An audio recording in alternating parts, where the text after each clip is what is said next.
চিকিৎসা বিজ্ঞানের অন্যতম গুরুত্বপূর্ণ শাখা শল্য চিকিৎসা বা সার্জারি। দেশের প্রায় ১৯০০ সার্জন অংশ নিয়েছেন ১৮তম কংগ্রেসে, যেটি আয়োজন করেছে society of surgeons of Bangladesh. সেই প্রোগ্রামে আজকে আমরা কথা বলবো এই সোসাইটির প্রেসিডেন্টের সঙ্গে। আমাদের সঙ্গে যুক্ত হয়েছেন অধ্যাপক ডাক্তার ফিরোজ কাদের। স্যার, আপনাকে স্বাগত জানাচ্ছি আমাদের অনুষ্ঠানে। স্যার, আপনার কাছে জানতে চাই যে এই ১৮তম কংগ্রেসে এসে, বিগত অনেকগুলো কংগ্রেসের সাক্ষী আপনিও ছিলেন, এবারের একেবারে মূল ফোকাসটা কোন জায়গায় বা নতুন কোন কোন বিষয়গুলো আসলে আলোচনা হচ্ছে এবার এসে?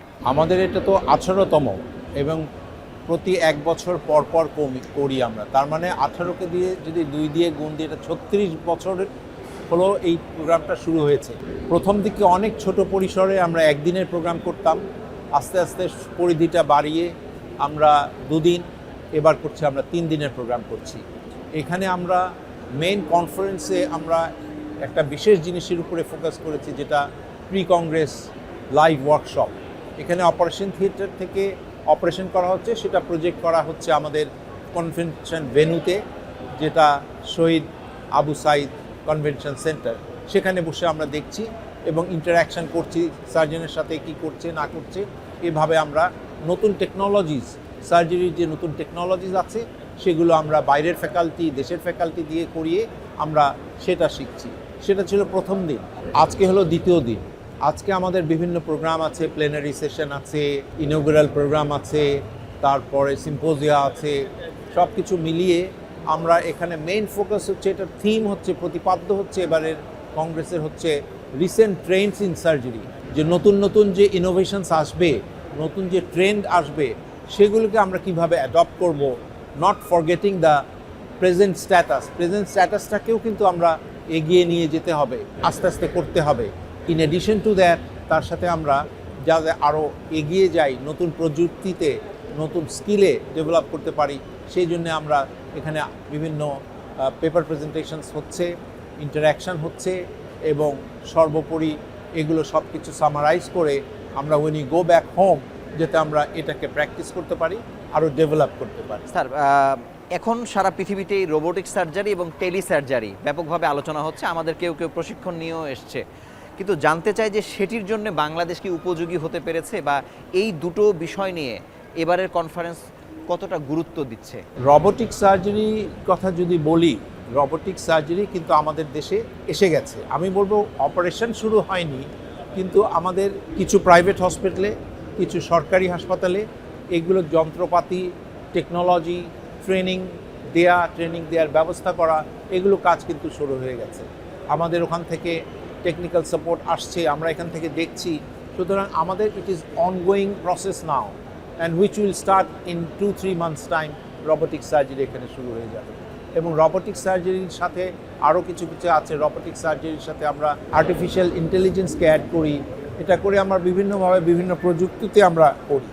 আরও কিছু কিছু সার্জারি টেলি সার্জারির মাধ্যমে আমরা বিভিন্ন জায়গায় দূর থেকে, অ্যাডভান্স সেন্টার থেকে আমরা আরেক জায়গার অপারেশন করতে পারি। সেটি কি এখনো বাংলাদেশে একটাও হয়েছে? টেলি সার্জারি হয়নি, কিন্তু tele surgery technology with development of robotic surgery, এগুলো একসাথেই সব কিছু আমরা নিয়ে আসতে পারবো, এবং যেটার পদ্ধতিগত যে জিনিসগুলো দরকার সেগুলো এখন আমরা চালু করছি। আচ্ছা স্যার, বাংলাদেশের এই সার্জারিকে মানে আরও বেশি প্রযুক্তিগত দিক একটা আছে, আর গুণগত মানসম্পন্ন সার্জন তৈরি হওয়া, এই জায়গাতে বাংলাদেশ এখন কোন জায়গাতে দাঁড়িয়ে আছে?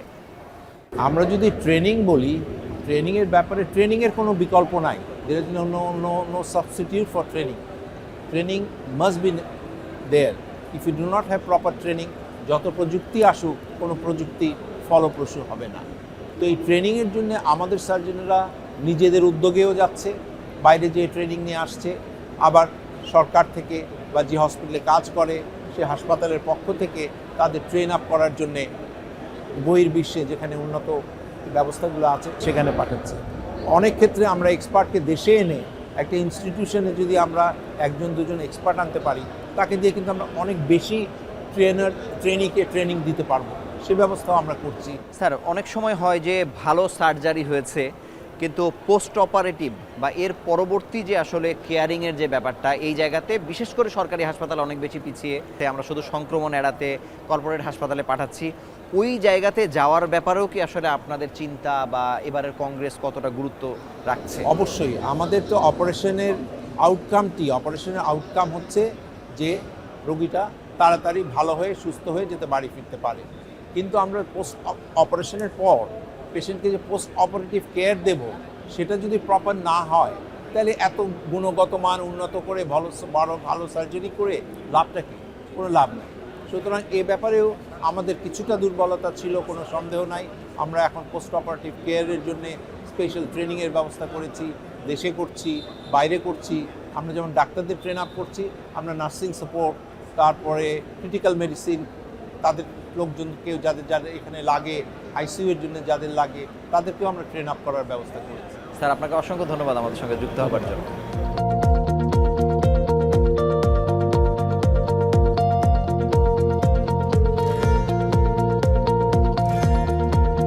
এ পর্যায়ে আমাদের সঙ্গে যুক্ত হচ্ছেন সোসাইটি অফ সার্জনস অব বাংলাদেশের সেক্রেটারি জেনারেল অধ্যাপক ডাক্তার রফিকুস সালেহিন। স্যার, আপনাকে স্বাগত জানাচ্ছি আমাদের অনুষ্ঠানে। আপনাকেও স্বাগত, ধন্যবাদ। স্যার, জানতে চাই যে বাংলাদেশে যত আন্তর্জাতিক কনফারেন্স হয়, বিদেশি অনেক ডেলিগেটস বা অনেক ফ্যাকাল্টি যারা আসেন, এবারের কনফারেন্সে কারা কোথা থেকে এসেছেন, কতগুলো দেশ অংশ নিয়েছে?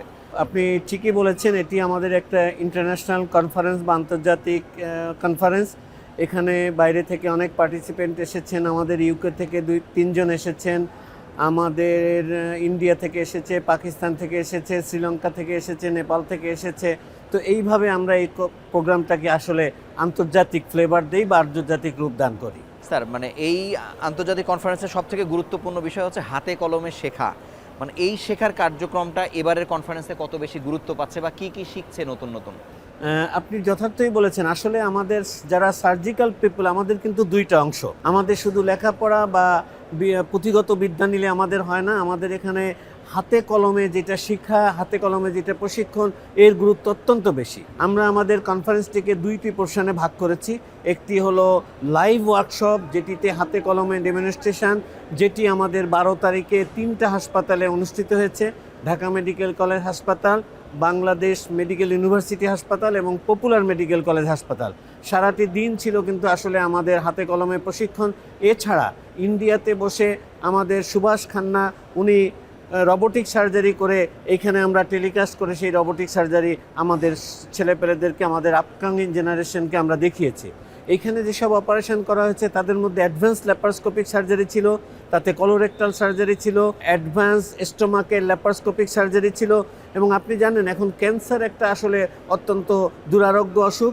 এই ক্যান্সারের যে রিসেন্ট সার্জারিগুলা, স্পেশালি মেয়েদের মধ্যে সবথেকে কমন কিন্তু ব্রেস্ট ক্যান্সার, সেই ক্যান্সারের যে রিসেন্ট সার্জারিগুলা, সেগুলাকে আমরা লাইভ ওয়ার্কশপে দেখেছি। কারণ আমরা মনে করি when someone is not updated, definitely he or she is backdated. আমরা নিজেদেরকে আপডেটেড রাখার জন্য, আমাদের আপকামিং জেনারেশনকে আপডেটেড করবার জন্য এবং তাদেরকে আপডেটেড রাখার জন্য কিন্তু আমাদের এইসব ইন্টারন্যাশনাল কনফারেন্সগুলোর প্রয়াস বলে আমি মনে করি। স্যার, এই সোসাইটিতে যেহেতু সার্জন, সব ডিসিপ্লিনের সার্জনদের একটি মাদার সংগঠন বলা যায় আর কি, তাদেরও তো আলাদা আলাদা সাব সোসাইটি আসলে আছে, কিন্তু অন্য অ্যালাইড যারা আছে তারা আসলে এই সোসাইটির এই কনফারেন্সটাকে কত বেশি গুরুত্ব দেয়, যারা পিওর শুধু যারা জেনারেল সার্জন তাদের বাইরে? এখন সার্জারি কিন্তু আসলে সার্জারি নাই, ভাগ হয়ে গিয়েছে। আমরা প্লাস্টিক সার্জারি বলি, কলোরেক্টাল সার্জারি বলি, ইউরো সার্জারি বলি, নিউরো সার্জারি বলি, অর্থোপেডিক সার্জারি বলি, হেপাটোবিলিয়া বলি। প্রত্যেকটি সার্জারির কিন্তু আসলে আপনি যেটা বলেছেন আমব্রেলা বা শেড বা মাদার অর্গানাইজেশন হলো society of surgeons of Bangladesh. এবং এখানে প্রত্যেক ডিসিপ্লিনেরই কিন্তু প্রেজেন্টেশন আছে, পেপার প্রেজেন্টেশন আছে, তাদের পার্টিসিপেশন আছে। এবং আমরা সেইভাবে প্রোগ্রামটিকে শুরু থেকে কিন্তু সেভাবে সাজিয়েছি বা প্রতিবারও সেভাবে সাজানো হয়। এবং এইটাকে এমনভাবে করা হয় যাতে করে প্রত্যেক ডিসিপ্লিনের সবাই ওই লাইভ ওয়ার্কশপ এবং পাশাপাশি সায়েন্টিফিক প্রেজেন্টেশন থেকে যেন উপকৃত হতে পারে, জ্ঞান অর্জন করতে পারে, জ্ঞান লব্ধ করতে পারে। পাশাপাশি আমি যেটি বলবো সবচেয়ে বেশি ইম্পর্টেন্ট, ইন্টারনাল ফ্যাকাল্টির সাথে আজকে ওদের সাথে আমাদের ছাত্রদের, আমাদের ছেলে মেয়েদের যে ইন্টারাকশনটা হলো, তাতে কিন্তু আমি বলি একটি দ্বার খুলে গেল। ওদের মূল মানসিকতা সব কিছু কিন্তু ওয়ার্ল্ডের কাছে এক্সপোজ হলো।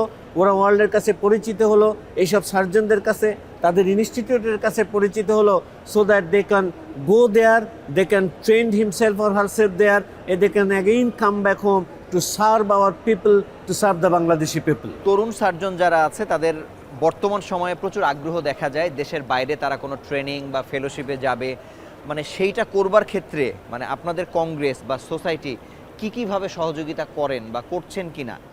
দেখেন, সার্জারি যুগান্তকারী চেঞ্জ, এবং এই সময়ে এসে সমস্ত কিছুর চেঞ্জ কিন্তু ট্রিমেন্ডাস। আগে আমাদের স্যাররা যেটা কেটে করতো, আমরা ল্যাপারোস্কোপি করেছি বা অ্যাডভান্স ল্যাপারোস্কোপি করেছি, কিন্তু এখন এই সার্জারিটি কিন্তু রোবোটিক সার্জারি করা হয়, এআই মেডিয়েটেড সার্জারি করা হয়, ভার্চুয়াল সার্জারি করা হয়, এবং এখন সবচেয়ে বেশি রিসেন্ট যেটা হলো টেলিসার্জারি, অর্থাৎ যদি কেউ সিঙ্গাপুরে বসে অপারেশন করবেন বাংলাদেশের পেশেন্টের উপরে। আমরা মনে করি এবং আমরা সাজিয়েছিও সেইভাবে যে আমাদের ছেলেপেলেরা, আপকামিং জেনারেশনটা যেন এই রিসেন্ট সার্জিক্যাল যে ইনোভেশনসগুলা, রিসেন্ট যে অ্যাডভান্সমেন্টগুলা, এইগুলোর সাথে পরিচিত হতে পারে, ওরিয়েন্টেড হতে পারে, অ্যাডাপ্টেড হতে পারে, নিজেদেরকে ওইভাবে গড়তে পারে ফিউচার জেনারেশনকে সার্ভ করার জন্য। আমাদের সবার উদ্দেশ্য কিন্তু two serve the people, to serve the patient, two serve the future generation. আপনাকে অসংখ্য ধন্যবাদ আমাদের সঙ্গে যুক্ত হওয়ার জন্য। একটি ছোট্ট বিরতি নিয়ে আমরা ফিরছি কিছুক্ষণের মধ্যে।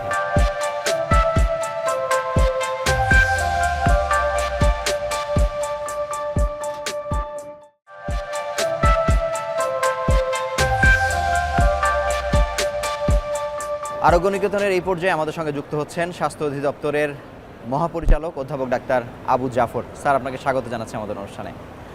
স্যার, অনেকগুলো তো আসলে সোসাইটি আছে, যদিও মেডিকেল সেক্টরে মানে মূল তিনটি বিভাগকে বেশি গুরুত্বপূর্ণ হিসেবে ধরা হয়, মেডিসিন, সার্জারি, গাইনি।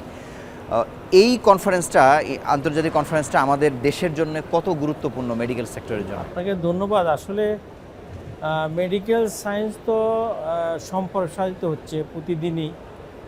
তো প্রাথমিক পর্যায়ে এই তিনটা সাবজেক্টকে অ্যাকচুয়ালি প্যারেন্ট সাবজেক্ট হিসেবে গণ্য করা হতো। সেদিক থেকে মৌলিক একটা তিনটা সাবজেক্টকে আপনি মৌলিক বিষয় ধরতে পারেন।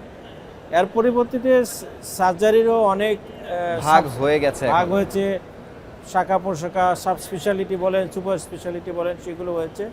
তবে সব সোসাইটি ওগুলোর আবার আলাদা আলাদা সোসাইটি থাকলেও সোসাইটি অফ সার্জনস অ্যাকচুয়ালি সবাইকে ওন করে, এবং এইটা হচ্ছে সবচেয়ে বড় সার্জনদের জন্য বড় প্ল্যাটফর্ম। কিন্তু স্যার, আপনার কাছে জানতে চাই যে এই যে কলা কৌশলগুলো চিকিৎসকরা শিখছেন, কিন্তু সারা বাংলাদেশের যে হাসপাতালগুলো আছে, জেলা হাসপাতাল, উপজেলা হাসপাতাল, সেই জায়গাতে মানে সার্জারিগুলো কত ফ্রিকোয়েন্টলি করা যাচ্ছে, এখানে তো অনেক ধরনের সংকট আছে। আপনি কি দেখেছেন বাংলাদেশের কি অবস্থা? সার্জারি তো একটা ব্যবস্থাপনা, শুধু সার্জন থাকলেও হবে না, শুধু অপারেশন থিয়েটার থাকলে হবে না, শুধু অ্যানেস্থেসিওলজিস্ট থাকলেও হবে না। একটা হচ্ছে এটা টিম ওয়ার্ক, প্লাস হচ্ছে সার্জারির জন্য একটা পরিবেশ লাগে, অপারেশন থিয়েটারের পরিবেশ লাগে, সব কিছু মিলে যেখানে যেখানে আমরা অ্যাকচুয়ালি প্রান্তিক লেভেলে, যদি উপজেলার কথা বলি, ধরেন 31 বেডের হাসপাতালগুলোতে 4 জন কনসালটেন্ট, জুনিয়র কনসালটেন্ট আছে, সেখানে সার্জারি, মেডিসিন, গাইনি এবং অ্যানাস্থেসিয়া আছে। আর 50 বেডের তো 10 জন কনসালটেন্ট আছে। তো একটা বিষয় হচ্ছে যে সবার অ্যাকচুয়ালি উপস্থিতি, যেখানে যত পদ আছে এগুলোকে অ্যাকচুয়ালি পরিপূর্ণ করা একটা বিষয় আছে, তাদের পোস্টিংয়ের একটা বিষয় আছে, সেই লক্ষ্যে আমরা কিন্তু কাজ করছি। আপনি জানেন যে 7,500-এর মতো সুপার নিউমারি অ্যাকচুয়ালি প্রমোশন হয়েছে, এদের মধ্যে জুনিয়র কনসালটেন্ট আছে, এবং আমরা এখন চেষ্টা করছি যে উপজেলা পর্যায়ে যেন আমরা অ্যাকচুয়ালি অ্যাটলিস্ট আমরা জরুরি স্বাস্থ্যসেবাটা দিতে পারি, সেই লক্ষ্যে আমরা কাজ করছি। এবং আমরা জুনিয়র মন্ত্রণালয়ে জুনিয়র কনসালটেন্টদের একটা পোস্টিং দেওয়ার জন্য একটা অটোমেশন বা ডিজিটালাইজ পোস্টিংয়ের একটা প্রসেসিংয়ের মধ্যে আছে। নাহলে এত বেশি সংখ্যক পোস্টিং যদি আমরা অ্যাকচুয়ালি ম্যানুয়ালি দিতে চাই, তাহলে একটা হজবরল হওয়ার সম্ভাবনা রয়েছে, একটা বিষয়। আর মেডিকেল অফিসার, আপনি জানেন যে 3,000-এরও বেশি মেডিকেল অফিসার 48 বিসিএসে আমরা অলরেডি নিয়েছি, সেটাও পোস্টিংয়ের প্রক্রিয়াধীন রয়েছে। স্যার, আপনারা একটা নতুন সিদ্ধান্ত নিয়েছেন, একটা আইনের পরিবর্তন করে, যে ইমোশনাল ডোনারকে যুক্ত করা, যেটি রোগীদের দিক থেকে অনেক ভালো, কিন্তু যারা সার্জন তারা আবার ভয় পাচ্ছে যে অতীতে একসময় মানে এই কারণে কিন্তু কিডনি প্রতিস্থাপন বন্ধ হয়েছিল, ইমোশনাল ডোনারকে কেন্দ্র করে কিডনি ট্রেডিংয়ের যে ব্যাপার, এটা আপনারা বিবেচনায় রেখেছেন কিনা? যে কোনো জিনিসেরই ধরেন একটা পজিটিভ নেগেটিভ দুটো জিনিস থাকে। এই সিদ্ধান্তগুলো নেওয়া হয়েছে মানুষ যে ডোনার হিসেবে বা ট্রান্সপ্লান্ট হিসেবে বা অঙ্গ প্রত্যঙ্গ যেগুলো আমরা অপারেশনের মাধ্যমে সংযোগ করব, এটা সহজীকরণ করার জন্য। বেশি জটিল করলে যেহেতু বিস্তৃতিতে অ্যাকচুয়ালি আমাদের বাধাগ্রস্ত হবে। এখন এটা করতে গিয়ে যখন কোনো প্রবলেম সৃষ্টি হবে বা সে ধরনের সমস্যার সৃষ্টি হবে, আমার মনে হয় তাৎক্ষণিকভাবে ওই সময়ের বিষয়গুলো নিয়ে আলোচনা করে এগুলো সমাধান করতে হবে। আগের থেকে সব কিছু অ্যাকচুয়ালি পজিটিভলি নিয়ে প্রেডিক্ট করে কিছু কিছু তো সমস্যা আছে, এগুলোকে সময় মতো এবং অন দ্য স্পটে কী কী সিদ্ধান্ত নেওয়া যায় পরবর্তী সিদ্ধান্তের মাধ্যমে এগুলো সমাধান করতে করা যাবে। স্যার, গুণগত মানের চিকিৎসক তৈরি করার ব্যাপারে আপনারা বদ্ধপরিকর এবং অনেক জায়গাতে মেডিকেল কলেজের সিট সংখ্যা বা মেডিকেল বন্ধ করা এগুলো আপনারা করছেন। ভালো সার্জন তৈরি করবার ক্ষেত্রে মানে স্বাস্থ্য বিভাগ আসলে কি চিন্তা করছে?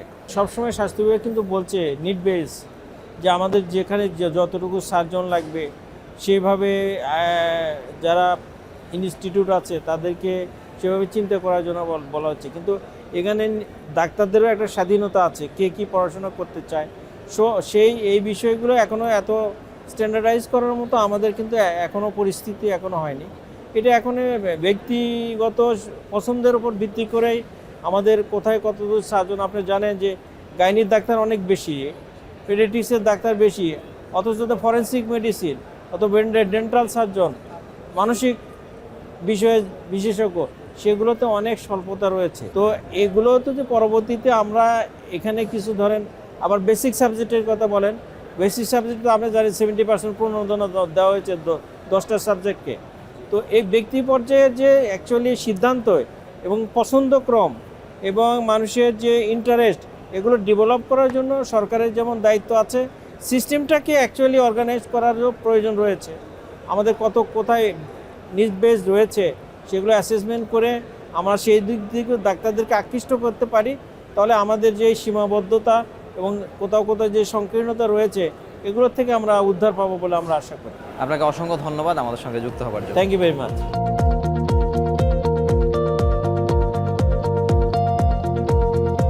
এ পর্যায়ে আমাদের সঙ্গে যুক্ত হচ্ছেন doctor Mohammad Zakirullah, consultant surgeon, Royal London Hospital, যুক্তরাজ্য। আপনাকে স্বাগত জানাচ্ছি আমাদের অনুষ্ঠানে। ধন্যবাদ।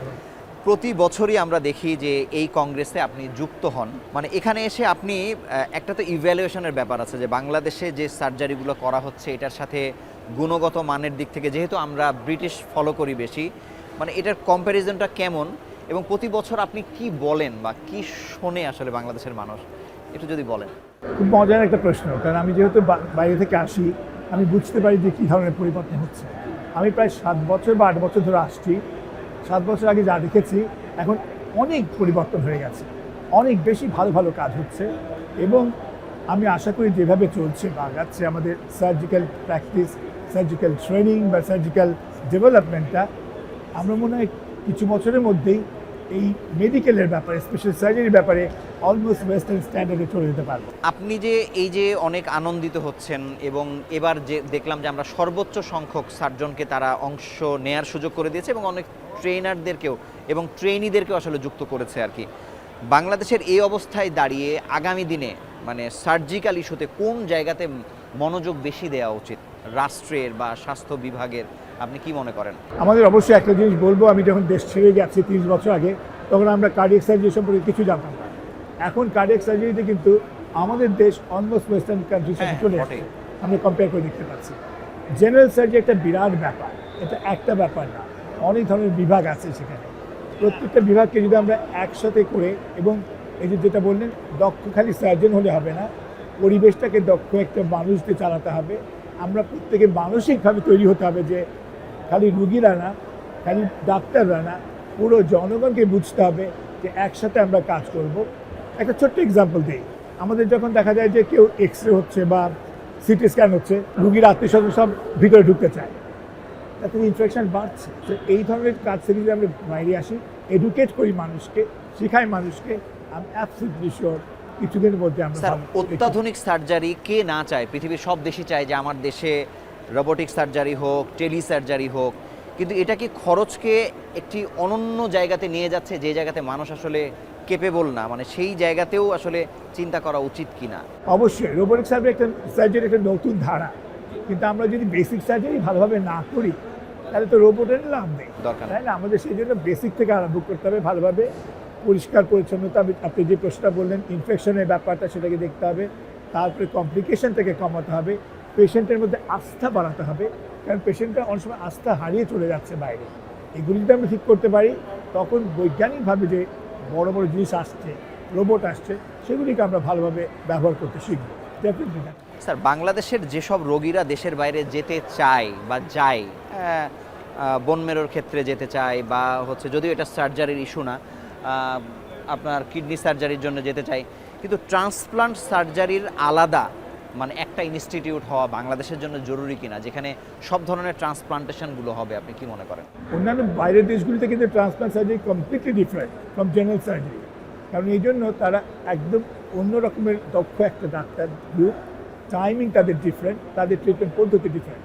বাংলাদেশে যদি এরকম কিছু একটা করতে হয়, আমার বিশ্বাস যে আমাদের ডেডিকেটেড হয়ে কোনো একটা হাসপাতালে বিশেষভাবে নিয়ে তারপরে সেখানে যদি আমি ডেভেলপ করি আস্তে আস্তে করে, I am sure transplant surgery এমন কঠিন কোনো সার্জারি না, এটা খালি আমাদের চেষ্টা এবং ইভেন বাংলাদেশের কাছ থেকে শিখে গিয়ে নেপালেও তো ট্রান্সপ্লান্টেশনের জন্য আলাদা হসপিটাল হয়ে তারা ফ্রিকোয়েন্টলি সার্জারি সব ধরনের করছে আর কি। অ্যাবসলিউটলি, এটা স্যার সদিচ্ছা এবং আমাদের সবার চেষ্টা, তারই হবে। স্যার আপনাকে অসংখ্য ধন্যবাদ আমাদের সঙ্গে যুক্ত হওয়ার জন্য।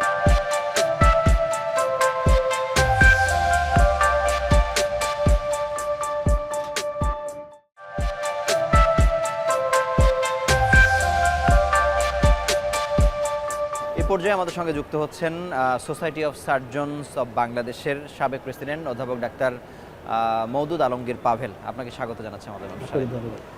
স্যার 18তম কংগ্রেস, আপনি কততম সময়ে প্রেসিডেন্ট ছিলেন, বা আপনার সময় কততম কনফারেন্স হয়েছিল? ধন্যবাদ। আমার মনে হয় যে সোসাইটি অফ সার্জনস সম্পর্কে একটু ধারণা বোধহয় দেওয়া বোধহয় প্রথমে ভালো হবে। বাংলাদেশের যতগুলো সার্জারির ডিসিপ্লিন আছে, সেটা general surgery, plastic, paediatric, urology, cardiothoracic surgery, hepatobiliary surgery, endocrine surgery, অর্থাৎ সার্জারির যতগুলো শাখা আছে সবগুলো শাখার বলতে পারি যে মাতৃ সংগঠনের নাম হচ্ছে সোসাইটি অফ সার্জনস। অভিভাবক society of surgeons of Bangladesh প্রতি 2 বছর পর পর একটা করে আন্তর্জাতিক কংগ্রেস করে। সেই আন্তর্জাতিক কংগ্রেসটা ধারাবাহিকভাবে হয়। আমি 2টো আন্তর্জাতিক কংগ্রেস করার সুযোগ পেয়েছিলাম। আমি যেহেতু 2টা মেয়াদের জন্য সভাপতিত্ব করেছি, 2 বছর 4 বছর মিলে, আমার জন্য সুযোগ ছিল 2টি ইন্টারন্যাশনাল কংগ্রেস কে হোস্ট করার। আমরা এই সমস্ত ইন্টারন্যাশনাল কংগ্রেসগুলোকে প্রত্যেকটাতে একটা করে থিম রাখি।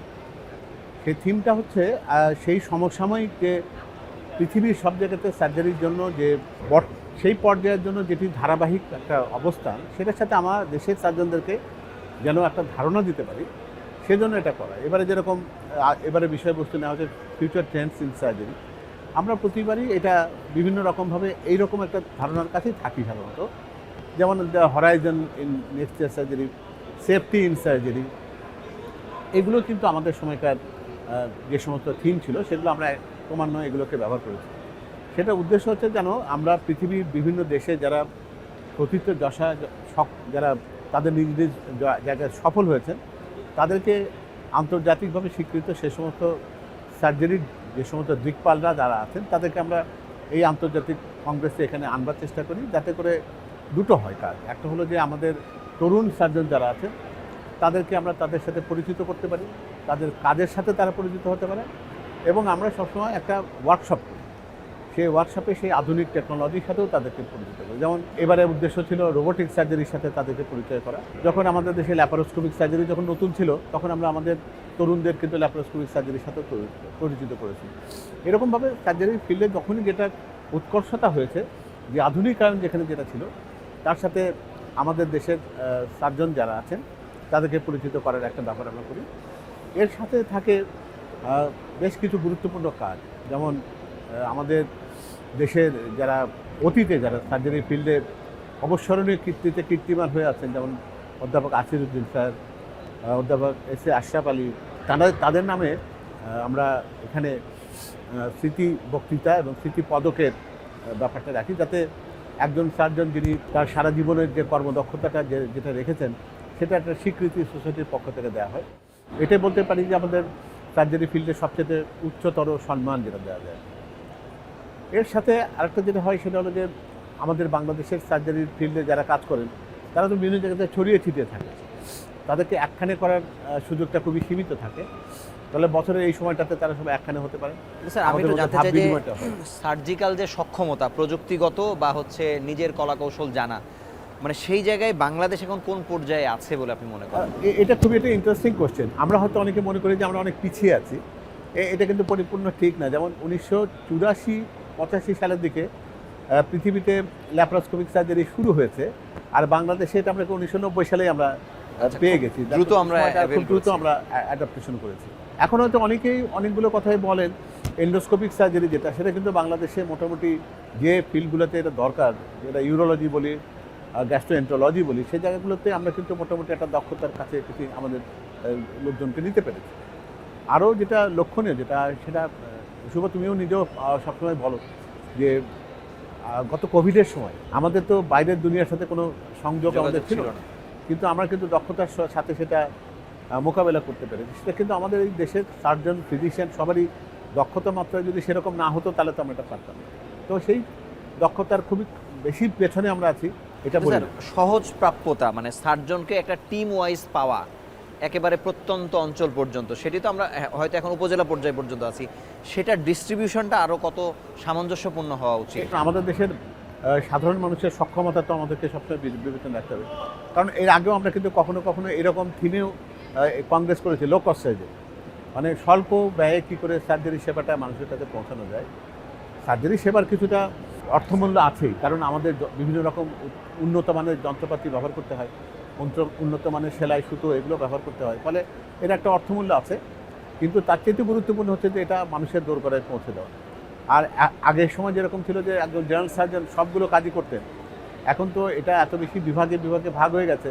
যেমন নাক কান গলার কাজ যিনি করেন তিনি হয়তো লিভারের কাজ করেন না, যিনি আবার পাকস্থলীর কাজ করেন তিনি ফুসফুসের কাজ করেন না, যিনি শিশুদের কাজ করেন তিনি বড়দের করেন। এরকমভাবে বিন্যাসটা এমন জায়গায় গেছে যে প্লাস্টিক সার্জারি, পেডিয়াট্রিক সার্জারি এগুলো অনেকগুলো ডিভিশনে সাব ডিভাইডেড হয়েছে।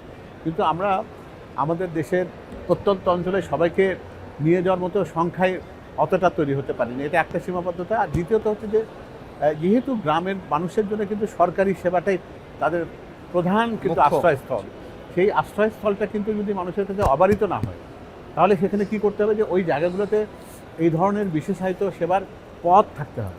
এই পথ সৃষ্টিটা খুবই গুরুত্বপূর্ণ। আমি অন্য একটা জায়গায় আসতে চাই যে যেমন মনে করেন সংক্রমণ ইস্যুটা কিন্তু ঘুরে ফিরে এখন আসে, তাহলে আমাদের এই টারশিয়ারি লেভেলের সব থেকে বড় হাসপাতাল যার উপর আমরা নির্ভর করি সংক্রমণের ওই জায়গাগুলোতে এবং সারা দেশেও আমি যদি বলি একেবারে জেলা পর্যায়ের হাসপাতাল, এই জায়গাতে আমাদের নজরটা বা আইপিসি থাকা, সেটা ফাংশনাল হওয়া, সেই জায়গাতে আমাদের নজরটা বাড়ানো উচিত কিনা সেটা নিয়ে কি এই কনফারেন্স কোনো আলোচনা করে কি? আমি তো একটু আগে যে সেশনটা করে এলাম জি, সেটাতে কিন্তু মূলত এটাই ছিল প্রতিপাদ্য বিষয় যে আমরা এই সেবার ক্ষেত্রে হিউম্যান কন্ট্যাক্টের বা হিউম্যান সার্ভেলেন্সের জায়গাটাকে আমরা যদি সীমিত করতে চেষ্টা করি তাহলে সেটার বেনিফিটটা কীভাবে আমাদের কাছে আসে, সেটা জনসচেতনতার একটা বিরাট বড় প্রশ্ন আছে। এই ইস্যুটা এত ছোট না, এটা এদের সাথে অনেকগুলো বড় একটা ইস্যু। কারণ আমাদের হাসপাতালের শয্যার চাইতে 3-4 গুণ বেশি পেশেন্ট থাকে। একটা রোগীকে হাসপাতালের পক্ষ থেকে সব কিছু প্রোভাইড করা সম্ভব হয় না। অনেক ক্ষেত্রে পরীক্ষা করার জন্য বাইরে যেতে হয়, ওষুধপত্র কিনতে হয় বাইরে থেকে, অনেক সময় আরও কিছু জিনিস আছে যেগুলোর জন্য হাসপাতালে আমরা বহিরাগত বলি বা ভিজিটর বলি, জনবলের কাজটা রোগীর স্বজনরাই করে আর কি করে দেয়। এটা অনেক ক্ষেত্রে হয়েছে, কারণ নার্সের সাথে ডাক্তারের রেশিও, নার্সের সাথে রোগীর যে অনুপাতটা থাকা দরকার সেই অনুপাতের ধারে কাছেও আমরা যেতে পারিনি। তো এই ব্যাপারগুলোকে প্রথমে অ্যাড্রেস করা দরকার এবং এরপরে হয়তো আমরা আন্তর্জাতিক দুনিয়াতে মানুষ এটাকে কীভাবে নেয় সেটার জন্য একটা জনসচেতনতারও প্রশ্ন আছে যে আমি একটা রোগীর কাছে গেলে আমি ব্যক্তিগতভাবে শুধুমাত্র আবেগ দেখাতে পারবো, কাজে লাগবে। তো সে জায়গায় কোনটা গুরুত্ব পাবে? আবেগ থাকতেই পারে, মানুষ তো আবেগবিহীন নয়, কিন্তু একই সাথে যে কাজটা করলে তার ক্ষতি হবে সেটা আবেগী হয়ে তার ক্ষতিটা বাড়ানো এটাও যুক্তির কারণ হবে। স্যার আমি একটু জানতে চাই যে আপনি যেহেতু রাজনৈতিকভাবে খুবই সম্পৃক্ত একজন মানুষ, বাংলাদেশের স্বাস্থ্য খাতটা মানে কোন লেভেলে প্রায়োরিটি পায়? প্রায়োরিটি পেতে আমরা দেখিনি, নতুন সরকার হয়তো আসবে, তার প্রস্তুতি আসলে চলছে, স্বাস্থ্যকে কতদূর গুরুত্ব সহকারে নিয়ে যাওয়া সম্ভব? আমাদের কোভিডের ইতিহাস আছে, আমাদের নানা ধরনের বড় বড় ইতিহাস আছে। হ্যাঁ, এটা খুবই গুরুত্বপূর্ণ কথা, কারণ আমরা কিন্তু অতীতের অভিজ্ঞতাকে খুব বেশি সবসময় কাজে লাগাতে পেরেছি তা না। কিন্তু আমি যে দলটির সাথে সম্পৃক্ততা আছে আমার, আমি এই মুহূর্তে সেটা নাম আমি করতে চাই না, যেহেতু আমি একটা সার্জারির একটা ইন্টারন্যাশনাল কনফারেন্সে আছি। তবে আমি আপনাকে এটুকু অন্তত আশ্বস্ত করতে পারি, সেই দলটি স্বাস্থ্য খাতকে খুবই আধুনিকায়নের জায়গা থেকে দেখছে এবং আমরা এটাকে বাস্তবায়নভাবে দেখতে চাই। শুধুমাত্র আধুনিক থাকলেই হবে না, আমাদেরকে বাস্তবধর্মী হতে হবে। কারণ একটা কার্ডিয়াক সার্জারি কিংবা একটা লিভার সার্জারি, একটা কিডনি সার্জারি, এটার যা ব্যয় এবং এটাকে যদি আমরা প্রতিহত করতে পারি, প্রতিরোধ করতে পারি, তাহলে কিন্তু অহেতুকভাবে সেই সার্জারিটা তার করতে হয় না, সেই জায়গাতে যাওয়ার চেষ্টা করা। অর্থাৎ আমরা যদি আমাদের খাদ্যাভ্যাস যদি পরিবর্তন করি, আমাদের যদি স্মোকিং হ্যাবিট এগুলো যদি আমরা যদি ধূমপান থেকে আমরা যদি বিরত থাকি, তাহলে বেশ কিছু সার্জারি আছে যেগুলোকে আমরা কিন্তু মনে হয় সেখানে মুক্ত থাকতে পারবো। আমি ছোটো একটা উদাহরণ দিয়ে বলি, একসময় কিন্তু বাংলাদেশে পাকস্থলীর আলসারের অপারেশন হতো ব্যাপক, কিন্তু মানুষের ভিতর সচেতনতা এসেছে, ওষুধপত্র সেবনের ক্ষেত্রে মানুষের সেই সচ্ছলতাটা এসেছে, যার ফলে এখন কিন্তু হাসপাতালে কিন্তু এই ধরনের অপারেশন আর হয় না বলে চলে। তো আমার যেটা এক কথাই বলি যে আমরা প্রিভেন্টিভ হেলথ সেক্টরকে খুবই গুরুত্ব দিতে চাই। মানুষের দৈনন্দিন যে লাইফস্টাইল যেটা আছে, এটার মডিফিকেশনের জায়গাকে গুরুত্ব দেওয়া দরকার। এই দুটো জিনিসকে যদি আমরা কার্যকর করতে পারি, তাহলে আমরা অনেক সার্জারিকে অ্যাভয়েড করতে পারবো। স্যার, আপনাকে অসংখ্য ধন্যবাদ আমাদের সঙ্গে যুক্ত হওয়ার জন্য। আমরা ছোট্ট একটু বিরতি নিয়ে ফিরছি কিছুক্ষণের মধ্যে।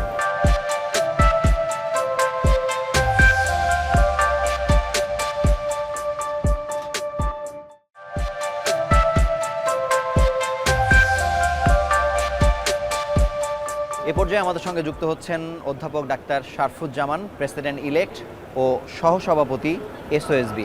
আপনাকে স্বাগত জানাচ্ছি আমাদের অনুষ্ঠানে। স্যার, আপনার কাছে জানতে চাই যে এবারের এই কংগ্রেস অন্যান্য বছরের দিক থেকে আপনি কোন দিক থেকে আলাদা করবেন বা কোন দিকটা বেশি গুরুত্বপূর্ণ ফোকাস? এবারে আমাদের এই 18তম আন্তর্জাতিক কংগ্রেস যেটা হলো আমাদের এসওএসবি, এটা অন্য অন্য বছরের চেয়ে আমাদের পার্টিসিপেন্ট অনেক বেশি। আমাদের মেম্বার আর আগে ছিল 800, এইবার আমাদের টোটাল মেম্বার এখন আমাদের প্রায় 1850। এত বেশি হঠাৎ করে শিফট হলো কিভাবে? আমরা ওই গত কমিটি থেকে এই কমিটিতে অ্যাক্টিভিটি বাড়ার কারণে আমাদের সদস্য সংখ্যা বেড়েছে, অনেক বাড়ছে, যার ফলে আমাদের এইবারের পার্টিসিপেন্ট আগের চেয়ে অনেক বেশি। আর এছাড়াও ট্রেনি ডাক্তার এবং জুনিয়র ডাক্তার তারাও আমাদের এই প্রোগ্রামে অংশগ্রহণ করার জন্য এবারের পার্টিসিপেন্টের সংখ্যা অনেক বেশি। সাধারণত অন্যান্য সোসাইটি মানে সব ক্ষেত্রে ট্রেনি ডাক্তার বা যারা প্রশিক্ষণ নিচ্ছেন তাদেরকে সুযোগ দেয় না, মানে আপনারা এই দারুণ কাজটি আমরা যেহেতু এটা সার্জনদের প্যারেন্ট অর্গানাইজেশন, এই জন্য আমরা আমাদের যারা ভবিষ্যতে সার্জন হবে তাদেরকে উৎসাহ দেওয়ার জন্য, তাদের প্রশিক্ষিত করার জন্য আমরা তাদেরকে সবসময় আমাদের এই কনফারেন্সে সুযোগ দেওয়া হয়েছে। এবারে সংখ্যাটা একটু বেশি হয়েছে, কিন্তু আগেও সবসময় এসওএসবি এই সুযোগ দিচ্ছে, অন্য সোসাইটিগুলো দেয় না, কিন্তু আমরা সবসময় দিই। অন্য যে সার্জন যারা আছে একেবারে শুধুমাত্র জেনারেল সার্জন বাদে, তাদের জন্য এই কনফারেন্সটা কতটা গুরুত্ববহ? জি, আমরা এই কনফারেন্সটায় শুধু জেনারেল সার্জন না, সকল স্পেশালিটি ইনভলভ আছে এবং সকল স্পেশালিটির জন্যই সেশন ভাগ করা আছে। দুইটা ট্রমার জন্য 2টা, হ্যাপাটোবিলিয়ারির জন্য 4টা সেশন, হার্নিয়ার জন্য সেশন, ইউরোলজির জন্য সেশন, নিউরোসার্জানের জন্য সেশন, প্লাস্টিক সার্জারি, এরকম সকল ডিসিপ্লিনের জন্য ভিন্ন করে সেশন করা আছে। আবার কতগুলা কমন সেশনও করা আছে, যার ফলে সবাই আমাদের এই কনফারেন্স থেকে বেনিফিটেড হয়েছে। স্যার, আপনাকে অসংখ্য ধন্যবাদ আমাদের সঙ্গে যুক্ত হবার। Thank you.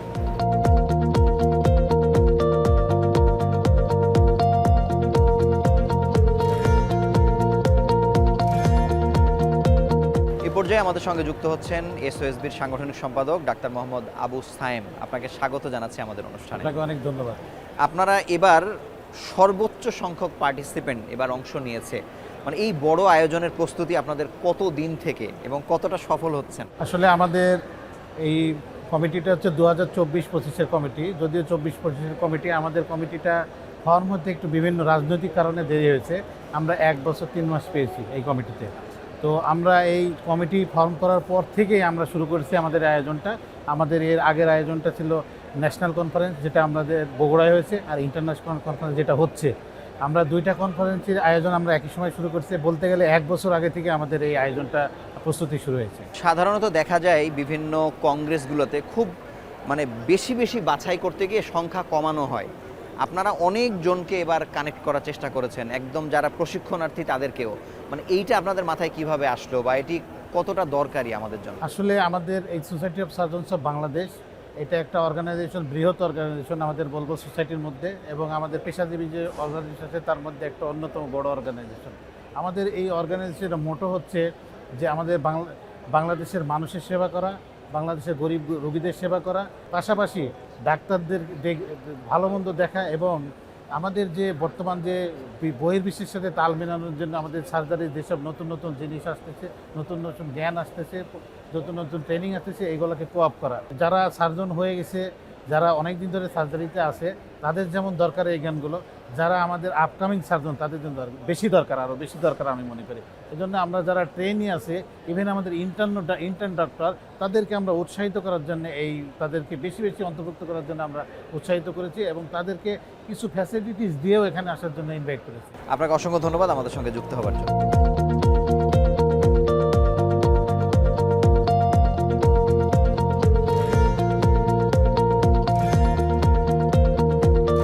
পর্যায়ে আমাদের সঙ্গে যুক্ত হচ্ছেন এসওএসবির scientific secretary doctor Mohammad Jahangir Hossain.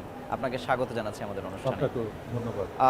এসওএসবির প্রোগ্রামের অন্যতম গুরুত্বপূর্ণ বিষয় থাকে যে আপনারা কত বেশি সার্জারি হাতে কলমে দেখাতে পারলেন। এবার আসলে মানে কোন কোন ডিসিপ্লিনের সার্জারিকে আপনারা দেখাচ্ছেন? এবার আমরা 18 ইন্টারন্যাশনাল সার্জিক্যাল কংগ্রেস আমরা গতকালই লাইভ সার্জারি করেছি। বেসিক্যালি 3টা প্রতিষ্ঠানে, একটা ঢাকা মেডিকেল কলেজ, একটা বাংলাদেশ মেডিকেল ইউনিভার্সিটি এবং পপুলার মেডিকেল ইউনিভার্সিটি। এই সার্জারি করলে যারা উদীয়মান সার্জন, তাদের বিশেষ করে ইন্টার্ন এবং যারা এফসিপিএস পার্ট 1 MS পরীক্ষা দিচ্ছে, তাদের অনেক কাজে লাগবে। আর যারা গ্রোয়িং সার্জন, তাদেরও ম্যাক্সিমাম আপডেটেড কাজে লাগবে। স্যার, দেখা যায় যে বাংলাদেশে একটি কথা বলা হয় যে বিজ্ঞান ভিত্তিক হয়ে যাওয়ার চেষ্টা। তো সার্জারি তো আসলে অনেক কঠিন একটি বিষয়। তো সেক্ষেত্রে চিকিৎসকদের মধ্যে ওই অনুভূতি তৈরি করা বা এভিডেন্স বেসড ট্রিটমেন্ট দেয়া বা সার্জিক্যাল ফাংশনের মধ্যে যাওয়া, সেইটার ক্ষেত্রে এই কনফারেন্স কত বেশি ভূমিকা পালন করে? যেমন আপনি শুনে অবাক হবেন, আজকে যে পেপারগুলো প্রেজেন্ট হলো, একটা হলে প্লেনারি সেশন এবং ইথিক্যাল ইস্যু নিয়ে, সার্জিক্যাল অ্যাসপেক্টে ইথিক্যাল ইস্যু নিয়ে অনেক কথা হয়েছে, এবং ব্রিটিশ, পাকিস্তান, শ্রীলঙ্কা, নেপাল যারা আসছে এখানে, এবং বাংলাদেশে আমাদের এখানে সেক্রেটারি জেনারেল ছিল, বেসিক্যালি তারা আজকে ইথিক্যাল ইস্যু নিয়ে কথা বলেছে যে আমরা সার্জারিটিকে কতটুকু আপডেটেড এবং ভালো মানের practice, without complications, without patient harassment এই অপারেশনগুলো করতে পারি। আজকে বেসিক্যালি পেপারগুলো এটার উপরেই ছিল। এবার তাও ওভারঅল কতগুলো পেপার প্রেজেন্ট হবে? এবার প্রায় 280টা পেপার প্রেজেন্ট হচ্ছে, সাথে আবার পোস্টার প্রেজেন্টেশন প্রায় 25টা, প্রায় মোর দেন 300 পেপার প্রেজেন্ট হচ্ছে এই 18 ইন্টারন্যাশনাল সার্জিক্যাল কনফারেন্স। মানে এই কংগ্রেস মোটা দাগে আমরা বলতে পারি যে বিশ্বমানের সার্জন তৈরি করছে, তাই তো? জি, বিশ্বমানের সার্জন অবশ্যই, কারণ আমরা ইন্টারন্যাশনাল সার্জিক্যাল কনফারেন্সে পৃথিবীর সব দেশ থেকেই আমাদের ফ্যাকাল্টি আসে। তাদের সাথে তাদের নলেজ একসাথে শেয়ার করি। ওই শেয়ারের মাধ্যমে আমাদের আরও আপগ্রেড হচ্ছে। সবাই এখান থেকে নতুন নতুন শিক্ষা নিয়ে পরবর্তীতে তাদের সার্জিক্যাল ফিল্ডে ব্যবহার করতে পারছে। আপনাকে অসংখ্য ধন্যবাদ আমাদের সঙ্গে যুক্ত হওয়ার জন্য। আপনাকে ধন্যবাদ। এসওএসবির এই আয়োজনেই 18তম আয়োজনেই বাংলাদেশের সবথেকে বেশি সংখ্যক সার্জন এবার যুক্ত হয়েছেন। বাংলাদেশের সার্জনরা বিশ্বমানের সার্জারি করছে। 2টো সার্জারির কথা ঘুরে ফিরে আসছে, টেলি সার্জারি এবং রোবোটিক সার্জারি। আমরা আশা করছি খুব শিগগিরই বাংলাদেশ সেই 2টি সার্জারি করেও দৃষ্টান্ত স্থাপন করবে, সেই প্রত্যাশায় আজকের মতো বিদায় নিচ্ছি। ভালো থাকুন, সুস্থ থাকুন।